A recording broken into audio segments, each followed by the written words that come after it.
రేయ్, వేరే ఏదైనా జాబ్ చూసుకోవచ్చు కదరా, ఎందుకురా పోలీస్ పోలీస్ అని పడిచేస్తావు? పైగా మీ ఆవిడ తిడుతోంది, వేరే పని ఏదైనా వెతుక్కోవచ్చుగా. రేయ్, మనం కోరుకున్నది జరగాలంటే కొంత టైం పడుతుందా? వెళ్ళాలని తిడుతుంటే నేను ఇవ్వలేనన్నా. నేను ఆల్రెడీ చెప్పాను, నువ్వు వెళ్ళి కాలు పని అయిపోతుంది. காசு இருக்கா மிஸ்டர் பாண்டியன்? இல்ல ఇది కేవలం క్లర్క్ జాబ్ అయినా కాషన్ డిపాజిట్ కట్టాలి. అంత డబ్బు మీ దగ్గర ఉందా?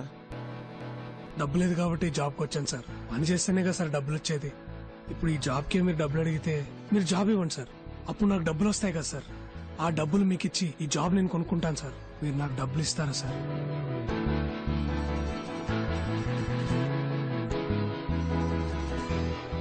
ఐ మీన్ నాకు ఈ ఉద్యోగం ఇస్తారా సార్? బాబు, నీకు కొంచెం నోటు దోల ఎక్కువగా ఉన్నట్టుంది.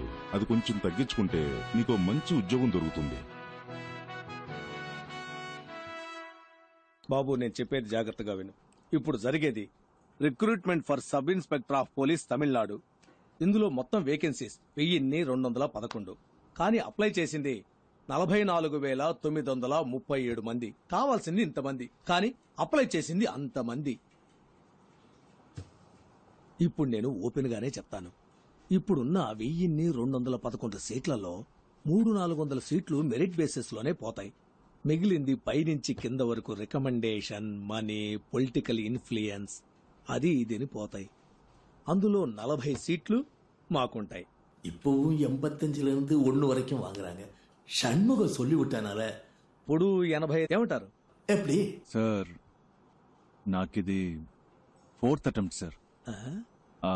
మొదటి 300లో ఉంటానో లేదో తెలియదు సార్, కానీ ఆ 1500లో నేను తప్పకుండా ఉంటాను సార్. అంతా కరెక్ట్ గా జరిగితే నాలాంటి వాళ్ళు గెలుస్తాం సార్, ఖచ్చితంగా గెలుస్తాం సార్. ఇక్కడంతా కరెక్ట్ గా ఉంటే ఎవరు కరెక్టో వాళ్ళే గెలుస్తారు సార్. విషయం లేనోళ్ళేమో ఇక్కడ, విషయం ఉన్నోళ్ళేమో ఎక్కడో అలా కనిపించకుండా మాయమైపోతున్నారు సార్. నువ్వు పోలీస్ కి ట్రై చేస్తున్నావా? పోలీసా? పోలీస్ అంటే అది మళ్ళీ రొటీనే కదా సార్. మంది ఇప్పుడు వేరే కొత్త ట్రాక్. మన ఫ్రెండే పోలీస్ పోలీస్ అని పాపం పిచ్చిగా ఉన్నాడు సార్.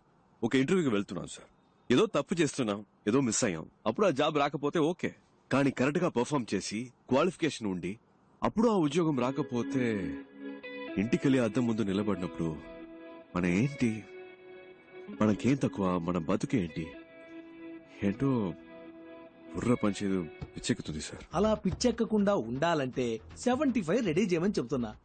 అప్పుడు ఇంటికెళ్ళి అద్దం చూసుకోండి, బ్రైట్ గా ఉంటుంది. సార్ ఆ 75 లోనే క్యాష్ కొంచెం తగ్గుతుంది సార్. How much? ఒక 74 అంతే సార్. అడ్జస్ట్ అవుతారా సార్? ఆ 1000 కూడా బయట ఒకతను, అతని పేరేంటి, కలవడానికి వచ్చేటప్పుడు బయట ఒకరు తీసుకున్నారు సార్. నా టైం వేస్ట్ చేయకండి, ఈ రోజు నా బర్త్డే. అరే సార్, పుట్టినరోజు శుభాకాంక్షలు sir. Many more happiness of the day. 30 complete అయిందా సార్? బయటికి పోండి. సార్ సార్ సార్, ఇచ్చేస్తాం సార్, ఇచ్చేద్దాం సారీ సార్. లేదు సార్, వాడికి ఇవ్వడం పాపం అలవాట్లేదు సార్. నేను ఇస్తాను సార్. అదేదో త్వరగా ఇచ్చేసి. సార్ నేను ఇస్తాను రా. రిజల్ట్ రానిరా, వాడితో బయటే మాట్లాడి పంపించుండొచ్చు కదే. ఎందుకు లోపలికి రానిచ్చావు? ఏంట్రా చూసే వాళ్ళు ఏమనుకుంటారు? నీతోనే మాట్లాడుతున్నానే, ఎందుకు ఇంకో మగాడు ఇంట్లోకి రావాలని అడుగుతున్నా? మగాడంటే కష్టపడి సంపాదించి ఆ డబ్బుతో పెళ్ళాన్ని పోషించాలి. అసలు నేను ఎలా బతుకుతున్నానో తెలుసా? చిరిగిన చీర కట్టుకొని. ఒక్కరోజైనా అడిగావా ఇదేంటని? నువ్వేమైనా కొని చచ్చావా? కొనలేదుగా. అనుమానాలు మాత్రం బానే పడుతున్నావు.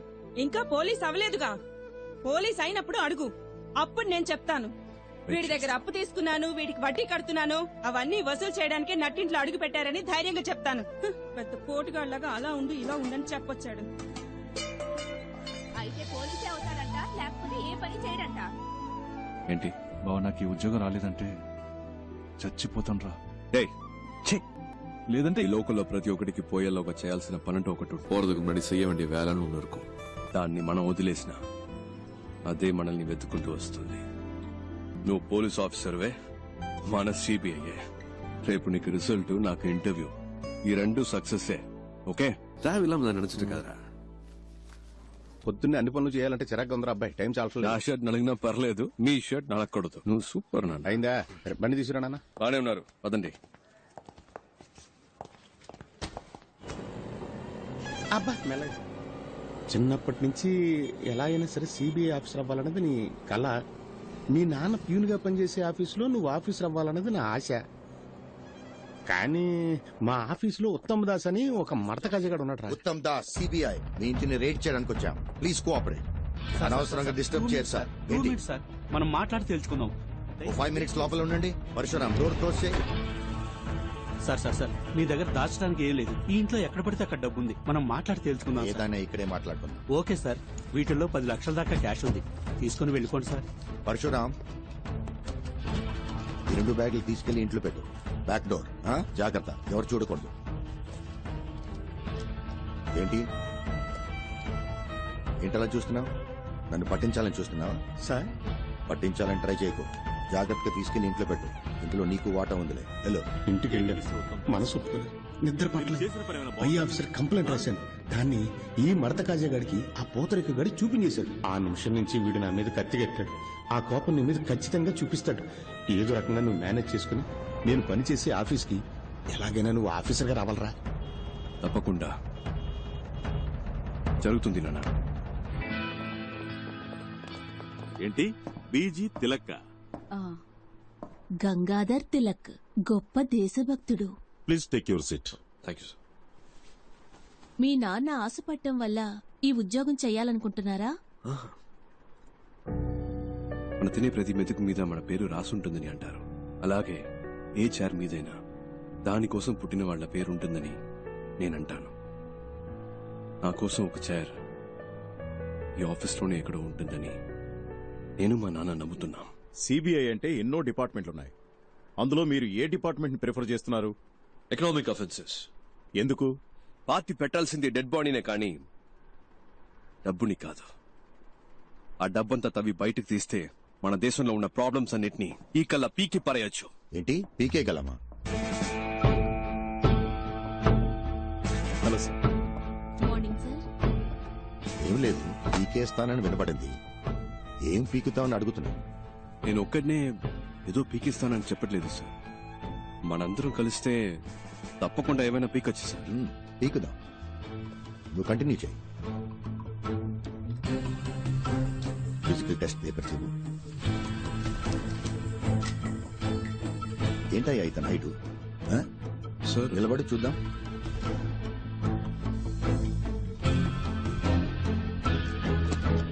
స్ట్రైట్ గా నించో, స్టిఫ్ గా నించో. ఏంటి సార్, ఓకేనా? Is qualified sir. కూర్చో. హైట్ చాలా ఇంపార్టెంట్ మ్యాన్. నువ్వు డ్యూటీలో జాయిన్ అయిన తర్వాత నీ పై ఆఫీసర్ తప్పు చేస్తాడు. అంతెందుకు, లంచమే తీసుకున్నాడు అనుకో, నువ్వేం చేస్తావు? పట్టించొద్దు అని నేను ప్రాధేయపడతాను. అంతెందుకు, నీ కాలు పట్టుకున్నా కనికరించకుండా తన పై ఆఫీసర్స్ కి ఆకాశరమణ ఉత్తరం రాస్తావా? డెఫినెట్ గా నేను అలాంటి పని చేయను సార్. అయితే నువ్వు తప్పకుండా పైకి వస్తావు. ఆకాశరామన్ ఎవడు సార్ మధ్యలో? నా పేరు అడ్రస్ రాసి మంచి పాస్పోర్ట్ సైజ్ ఫోటో అంటించి బాగా ఓపెన్ గానే చేసి సస్పెండ్ కాదు సార్, డిస్మిస్ అవ్వడానికి కావలసిన అన్ని పనులు చేసి వాడిని సారీ సార్ వారిని రచ్చరచ్చ చేస్తాను సార్. రాజకీయ నాయకుల ఇళ్లలో మిమ్మల్ని రైడ్ చేయమంటే మీరు ధైర్యంగా రైడ్ చేస్తారా? తప్పకుండా చేస్తాను సార్.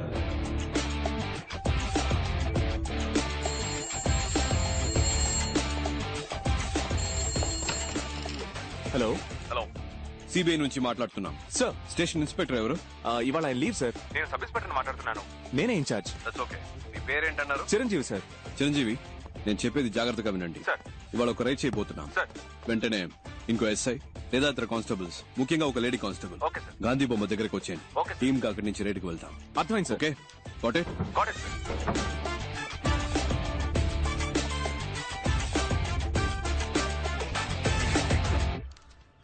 మేడం, టైం అయింది. మీరు బాగా టెన్షన్ గా ఉన్నట్టున్నారు. నన్ను లీడ్ చేయమంటారా? మినిస్టర్లు కనుక భయపడుతున్నారా? భయపడాల్సింది వాళ్ళు, మనం కాదు. మనసులో భయం పెట్టుకుని ఇలాంటి పనులన్నీ చేయలేం. స్టేషన్ లో చెప్పేశారా? చెప్పాను మేడం. ఇన్స్పెక్టర్ లేడు, ఎస్ఐ ఉన్నాడు. పేరేంటి? చిరంజీవి. వెహికల్స్ చెప్పేశారా? Yes madam. మన team ready. KP, yes I'm ready. Ekaveera, yes I'm Ekaveera here. అందరు రెడీయా? Yes sir. Ready madam. పదండి.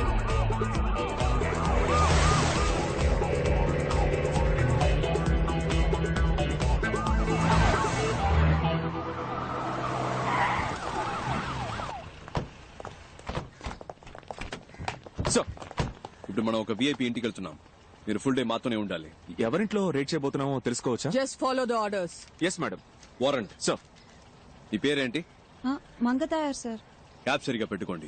డిపార్ట్మెంట్ లో ఉంటాం. All right, let's not waste time. Let's go. Yes sir. Sir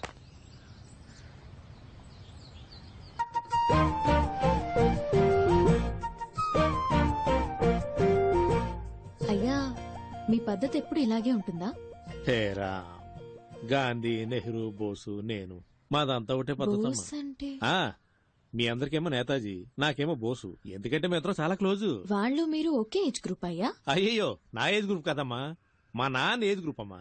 ఏదో అదే కంటిన్యూ ఏమో ఫోటో తీస్తే బాగుంటది కదా. నవ్వండి.